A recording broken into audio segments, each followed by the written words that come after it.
Quando um professor que se autodefine garantista, ou seja, no sentido de que as leis penais têm que ser aplicadas com rigor, ok? Mas sempre fazendo com que o Estado jogue limpo com o cidadão, que o Estado respeite os limites da lei que ele próprio criou, que o Estado respeite os princípios que estão na Constituição. Então, em grande parte, ser garantista é acreditar na lei, acreditar nos princípios, acreditar que as leis são feitas para proteger o indivíduo acusado contra o poder do Estado. O Estado não pode muito, mas não pode tudo, porque se o Estado puder muito e o indivíduo nada, nós estaríamos vivendo numa ditadura, né? Seja de esquerda ou seja de direita, não faz diferença. O que faz diferença é se a sua individualidade ela é respeitada, sobretudo os seus direitos, a dignidade, a liberdade, se o Estado pode retirá-los de forma simples ou não. Uma grande conquista da humanidade foi dizer, olha, o Estado pode até botar alguém na cadeia, mas o Estado tem que ter tem que jogar muito limpo com as pessoas, né? Tem que ser muito claro como se faz isso, porque a cadeia destrói. Isso a prática me ensinou muito. A cadeia destrói a vida das pessoas. Destrói no seu âmbito social, no seu âmbito psicológico, destrói mais do que nós, às vezes, pensamos que destrói. E quando o professor, então, diz que ele tem alguma dúvida se tirar a pena, se não ter mais prisão para o usuário, foi bom ou foi ruim, é por um efeito perverso que nós podemos ter daí na definição do que é o porte para uso e o porte para tráfico. Veja, o parágrafo 2º do artigo 28, ele diz o seguinte: para determinar se a droga encontrada com o sujeito destinava-se a consumo pessoal, o juiz atenderá à natureza e à quantidade da substância apreendida, ao local e às condições em que se desenvolveu a ação, às circunstâncias sociais e pessoais, bem como à conduta e aos antecedentes do agente. Bom, a quantidade até é algo mais simples, né? O sujeito está lá com 1 quilo de maconha, né?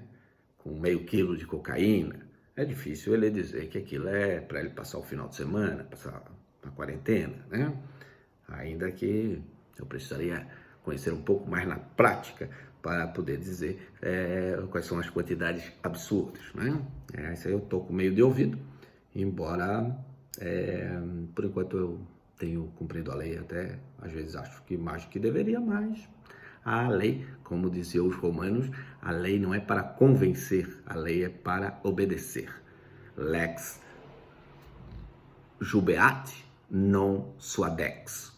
A lei obriga, ela não convence. Então, eu concordar com a lei ou não concordar com a lei é problema meu, né? Agora, vou ter que obedecer, né?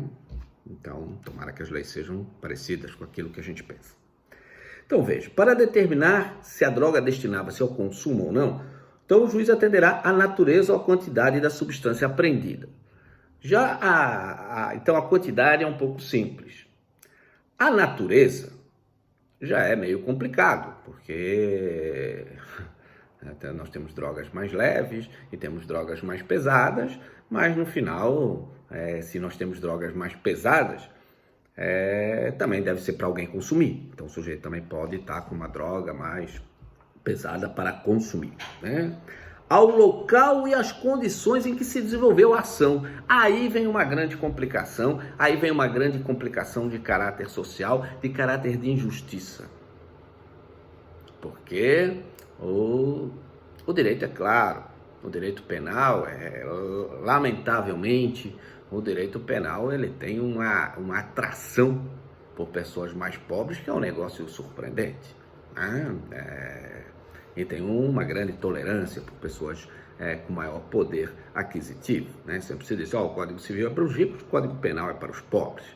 Embora tenha tido alguns movimentos no sentido contrário, mas os preconceitos ainda continuam. Por exemplo, suponhamos que no local de tráfico aqui em Florianópolis, você pegue um moleque lá, né, maior de 18 anos, que esteja portando ali uns baseadinhos. Naquele limite que, será que isso é tráfico? Será que isso é uso? É pouco para o tráfico? Pode ser um pouquinho demais para o uso? Não sei, zona cinzenta.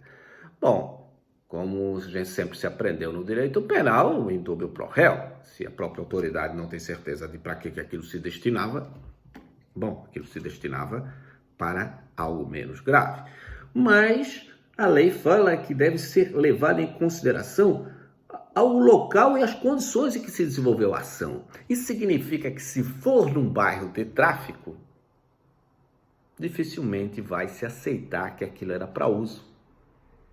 E eu já escutei isso, né, numa resposta a uma sustentação oral num determinado Tribunal de Justiça deste país, em que o desembargador relator, após escutar o pedido aí de desclassificação do crime de tráfico para o crime do artigo 28, do 33 para o 28,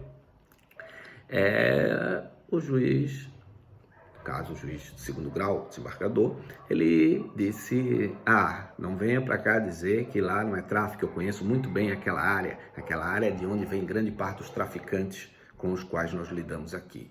Então vejam, eu moro, suponhamos, num bairro onde é sede de tráfico.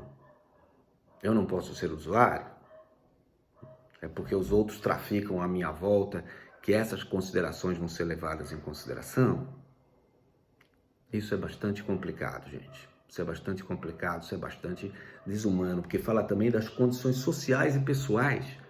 Então, muitas vezes se vê em decisões que se o sujeito tinha dinheiro para pagar a droga, aquilo deve ser uso. Se ele tem uma ocupação lícita, se ele é um advogado, um médico, um funcionário público, um empresário, sei lá. Agora, se ele não tinha dinheiro para isso, só pode ser tráfico. Só pode ser tráfico, ele só pode viver sobre isso. E aí vem as pessoas que, bom,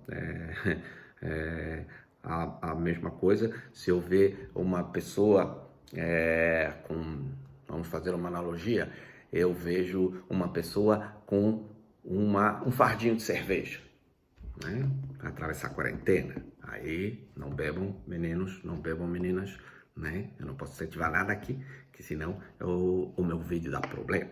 Mas não bebam. Mas suponhamos aquele indivíduo que vocês nem conhecem, mas que vai ali num lugar lícito e compra um fardinho de cerveja para a quarentena, né? Sigam as orientações do ministro da Saúde, ok? Não precisa seguir de muita gente, mas segue a dele.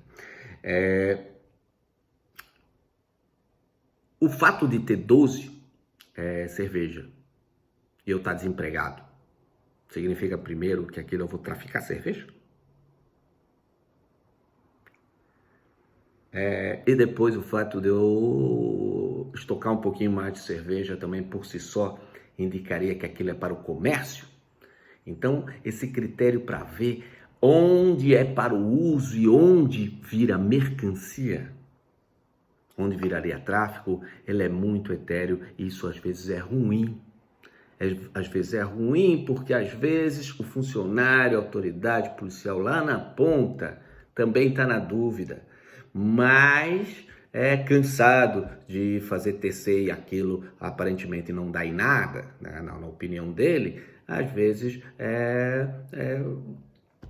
já dá o depoimento como no entendimento daquilo seria tráfico, e no nosso sistema costuma ser muito replicante, né? O primeiro que viu diz que é isso, aí o segundo, a autoridade que viu, tende a confirmar a primeira, assim, e lá vai indo, Nem sempre é assim, há exceções, mas isso pode acontecer, né?